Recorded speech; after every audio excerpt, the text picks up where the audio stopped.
Hindi lang daw kaalaman ng hatid ng isang registered nurse na isa ring lecturer. Ang kanya kasing demo para masagipang taong nabubulunan, inaabangan at hinihiyawan. Pusuan na yan sa report ni Ian Cruz.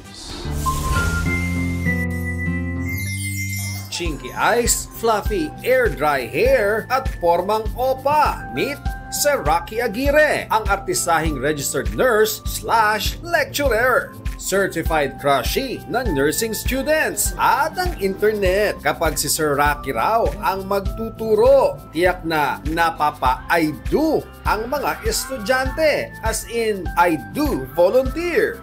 Ang estudyanteng to na nag-volunteer para sa Heimlich maneuver demo. Paano gagawin? Hanapin ang puso. Di mo sure kung tuluyang mabibilaukan sa kilig ng akapi na ni Rocky. 1, 2, 3, elevate. Yan.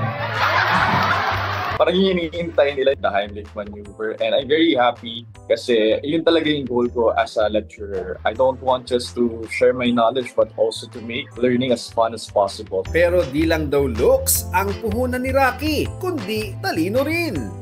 Katunayan, top 7 siya sa Nurses Licensure Exam noong 2023 at isa na ngayong medical student. Pero higit sa kilig at saya, mahalaga raw kay Sir Rocky na may natututuhan ang kanyang mga estudyante, pati ang netizens na humahanga sa kanya. I'm very happy whenever I receive messages na kahit hindi sila nursing pero napapanood nila yung video about Heimlich maneuver. I want everyone to know that you can do something to save a person's life.